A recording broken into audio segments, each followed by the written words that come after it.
আসসালামু আলাইকুম রহমতুল্লাহি ওবারাকাতুহু। আজকে যে বিষয়টা নিয়ে আলোচনা করতে চাচ্ছি এই বিষয়টা হচ্ছিল মুহাম্মদ সাল্লাল্লাহু আলাইহি ওয়াসাল্লামের ভালোবাসা ও সুন্নতের অনুসরণ। আমরা সবাই মুহাম্মদ সাল্লাল্লাহু আলাইহি ওয়াসাল্লামের উম্মত। মুহাম্মদ সাল্লাল্লাহু আলাইহি ওয়াসাল্লাম তিনি কে? তিনি হচ্ছেন সর্বশ্রেষ্ঠ এবং সর্বশেষ নবী মুহাম্মদ সাল্লাল্লাহু আলাইহি ওয়াসাল্লাম। তিনি আমাদের নবী। এখন তাকে আমরা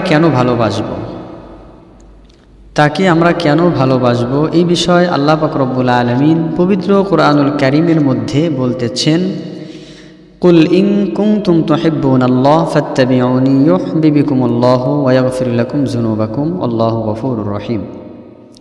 আল্লাহ পাক রব্বুল আলামিন সূরা আল ইমরানের 31 নম্বর আয়াতের মধ্যে আল্লাহ তাআলা বলতেছেন, কুল ইন কুনতুম তুহিব্বুনাল্লাহ ফাত্তাবিউনি ইউহিব্বুকুমুল্লাহু ওয়া ইয়াগফির লাকুম যুনুবাকুম আল্লাহু গফুরুর রহিম। আল্লাহ রাব্বুল আলামিন তার নবীকে বলতেছেন, হে নবী আপনি বলুন, যদি তোমরা আল্লাহ তাআলাকে ভালোবাসো তাহলে আমাকে অনুসরণ করো, যাতে আল্লাহ তোমাদের ভালোবাসেন এবং তোমাদের পাপ মার্জনা করে দেন। আল্লাহ তাআলা হলেন ক্ষমাশীল এবং দয়ালু।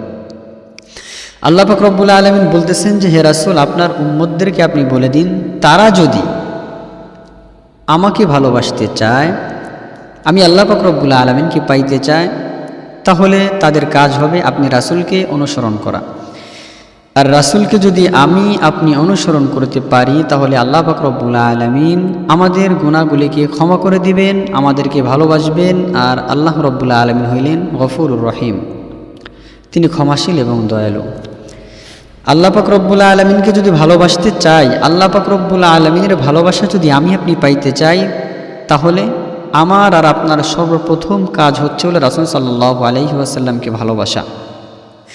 এবং রাসূল সাল্লাল্লাহু আলাইহি ওয়াসাল্লামকে কেন ভালোবাসবো? দেখেন, মানুষ দুনিয়াতে একে অপরকে ভালোবাসে কয়েকটা কারণে। তার ভিতরে একটা কারণ হচ্ছিল রূপ এবং সৌন্দর্য।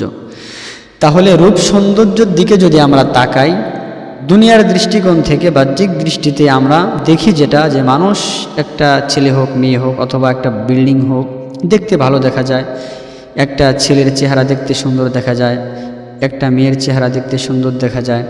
এরপরে এই সৌন্দর্যের কারণে আমরা অনেক সময় এই এই জিনিসগুলির প্রতি আমরা দুর্বল হয়ে যাই। রাসূল সাল্লাল্লাহু আলাইহি ওয়াসাল্লাম সৌন্দর্যের দিক থেকে কেমন সুন্দর ছিলেন? আম্মা জান আয়েশা সিদ্দিকা রাদিয়াল্লাহু তাআলা আনহা বলতেছেন, আল্লাহ রাসূল সাল্লাল্লাহু আলাইহি ওয়াসাল্লামের একজন সাহাবী তিনি বলতেছেন যে, আমরা এক মজলিসের মধ্যে উপস্থিত ছিলাম। রাসূল সাল্লাল্লাহু আলাইহি ওয়াসাল্লাম বর্ণনা করতেছিলেন, নসিহত করতেছিলেন। ইতিমধ্যে আমি আসমানের দিকে তাকাইলাম, পূর্ণিমার চাঁদ, এবং সামনের দিকে মুহাম্মদ সাল্লাল্লাহু আলাইহি ওয়াসাল্লামের দিকে তাকাইলাম। তখন দেখতেছি, আমি চিন্তা করতেছিলাম যে পূর্ণিমার চাঁদটা কি বেশি সুন্দর নাকি মুহাম্মদ সাল্লাল্লাহু আলাইহি ওয়াসাল্লামের চেহারা বেশি সুন্দর? আমি বারবার তাকানোর পর আমি দেখতেছি যে আকাশের চন্দ্রের থেকে মুহাম্মদ সাল্লাল্লাহু আলাইহি ওয়াসাল্লামের চেহারাটা আরও বেশি সুন্দর। সুবহানাল্লাহ। তাহলে আরও অনেকগুলি বিষয় আছে, এই বিষয়ের দিকে যদি আপনি খেয়াল করি তাহলে ভালোবাসা পাওয়ার উপযুক্ত মুহাম্মদ সাল্লাল্লাহু আলাইহি ওয়াসাল্লাম তিনি। তাহলে আল্লাহ পাক রব্বুল আলামিন বলতেছেন যে, তোমরা যদি আমাকে ভালোবাসতে চাও, আমাকে পাইতে চাও, তাহলে আমার রাসূল সাল্লাল্লাহু আলাইহি ওয়াসাল্লামকে অনুসরণ করো, তার ইত্তেবা করো, তাহলে আমি আল্লাহ পাক রব্বুল আলামিন তোমাদেরকে ভালোবাসবো। আর রাসূল সাল্লাল্লাহু আলাইহি ওয়াসাল্লাম হাদিসের মধ্যে বলতেছেন যে, লা ইউমিনু আহাদুকুম হাত্তা আকুনা আহাব্বা ইলাইহি মিন ওয়ালিদিহি ওয়া ওয়ালাদিহি ওয়ান নাসি আজমাইন।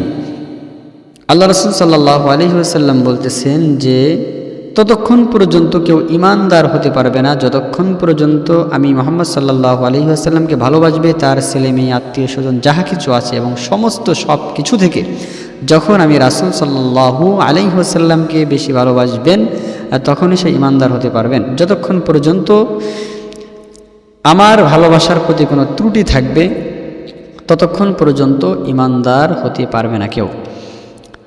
অপর আয়াতে আল্লাহ রাব্বুল আলামিন বলতেছেন যে,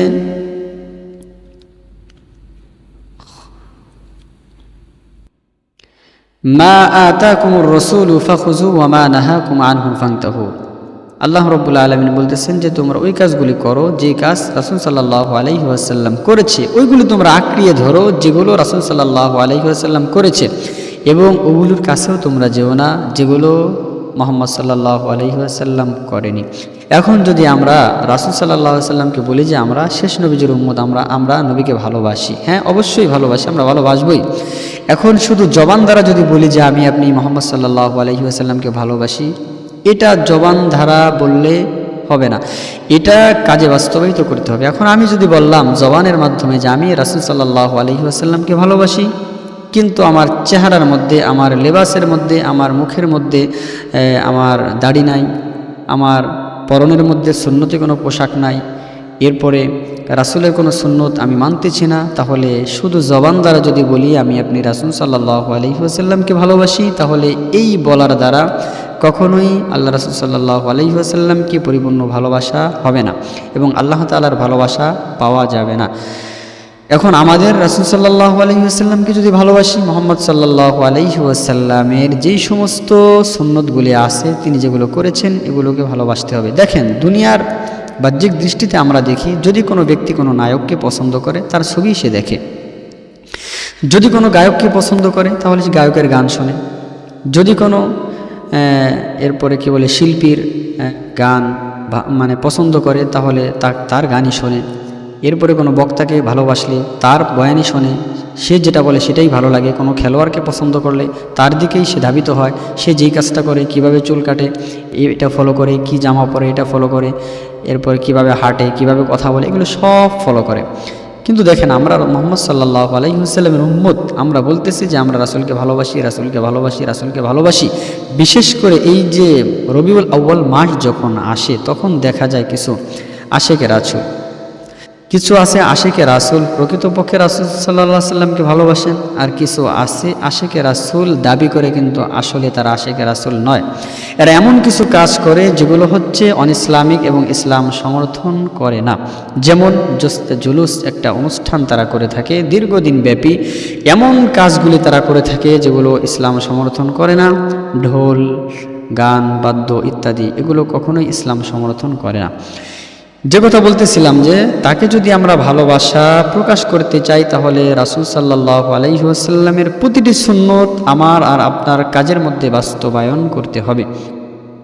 প্রত্যেকটা কাজের মধ্যে আমি যখন রাস্তা দিয়ে হাঁটবো, চিন্তা থাকবে আমার রাসূল কিভাবে হেঁটেছেন রাস্তা দিয়ে। আমি যখন খাবার খাবো, তখন আমার চিন্তা থাকবে যে আমার নবী কিভাবে খাবার খেয়েছেন। আমি যখন মানুষের সঙ্গে কথা বলবো, তখন আমার চিন্তা থাকবে যে আমার নবী কিভাবে মানুষের সঙ্গে কথা বলেছেন। আমি যখন মানুষকে নসিহত করব, তখন আমার চিন্তা থাকবে যে আল্লাহ রাসূল সাল্লাল্লাহু আলাইহি ওয়াসাল্লাম কিভাবে নসিহত করেছেন।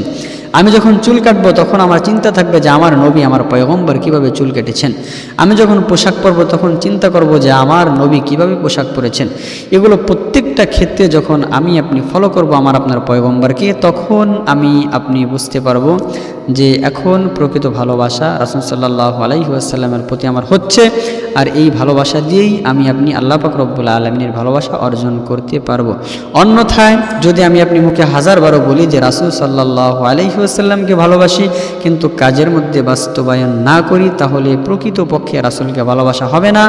আর এই রাসূলকে ভালোবাসা দিয়া আমি আপনি আল্লাহর পাক রব্বুল আলামিনের মহব্বত, আল্লাহর ভালোবাসা অর্জন করতেও পারবো না। চাই আমাদের উচিত প্রত্যেকটা ক্ষেত্রে আমার আপনার হাবিব মুহাম্মদ সাল্লাল্লাহু আলাইহি ওয়াসাল্লামকে অনুসরণ করা, এবং তিনি যেইভাবে আমাকে আপনাকে চলার জন্য নির্দেশ দিয়েছেন, হাদিসের মধ্যে বলেছেন, আল্লাহ পাক রব্বুল আলামিন পবিত্র কোরআনুল কারীমের মধ্যে যেভাবে আমাদেরকে চলার জন্য নির্দেশ দিয়েছেন, আল্লাহ পাক রব্বুল আলামিন আমাদের সকলকে ওভাবে চলার তৌফিক দান করুন। আমিন।